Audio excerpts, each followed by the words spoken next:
మహిళలను కోటీశ్వరులు చేయటమే లక్ష్యమన్న మంత్రి సీతక్క. కరీంనగర్లో అప్పుడే అడుగంటిపోయిన భూగర్భ జలాలు. ఇలాంటి టాప్ 10 తెలంగాణ వార్తలను ఇప్పుడు చూద్దాం. అసెంబ్లీ ప్రాంగణంలో రెనోవేట్ చేసిన శాసన మండలి భవనాన్ని సీఎం రేవంత్ రెడ్డి ప్రారంభించారు. ఈ కార్యక్రమంలో మండలి చైర్మన్ గుత్తా సుఖేందర్ రెడ్డి, స్పీకర్ గడ్డం ప్రసాద్ తో పాటు మంత్రులు పాల్గొన్నారు.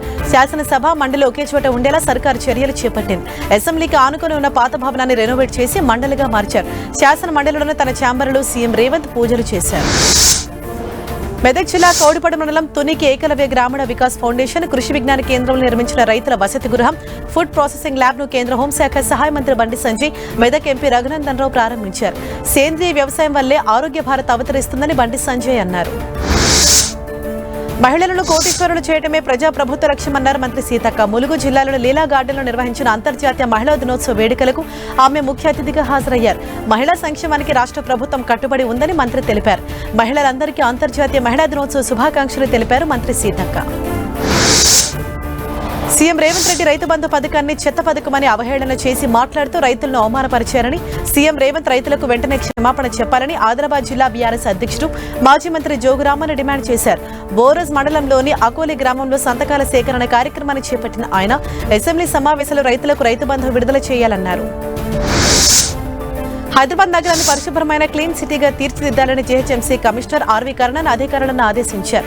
ప్రభుత్వం చేపట్టిన 99 రోజుల ప్రజాపాలన ప్రగతి ప్రణాళికలో భాగంగా తుక్కుగూడలో ఆకస్మిక తనిఖీలు నిర్వహించి పారిశుద్ధ్య కార్యక్రమాలను పరిశీలించారు. జీవీపీ నిర్మూలనపై అధికారులు ప్రత్యేక దృష్టి పెట్టాలని సూచించారు. భద్రాద్రి కొత్తగూడెం జిల్లా ప్రభుత్వ ఆసుపత్రి సూపరింటెండెంట్ మోహన్ మీరాపై కొత్తగూడెం ఎమ్మెల్యే కూనంనేని సాంబశివరావు ఆగ్రహం వ్యక్తం చేశారు.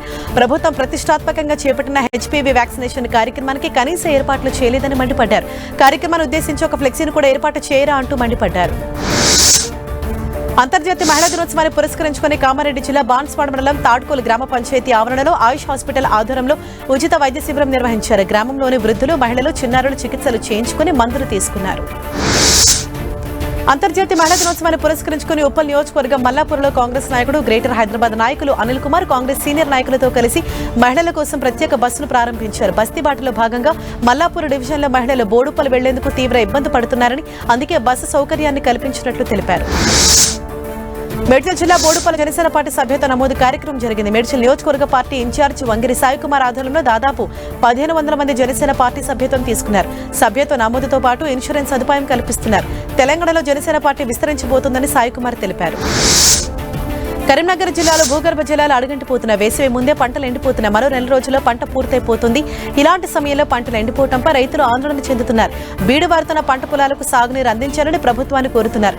గంగాధర మండలంలోని దాదాపు 7 గ్రామాల్లో వందలాది ఎకరాల వరి పంట బీటలు వారుతోంది.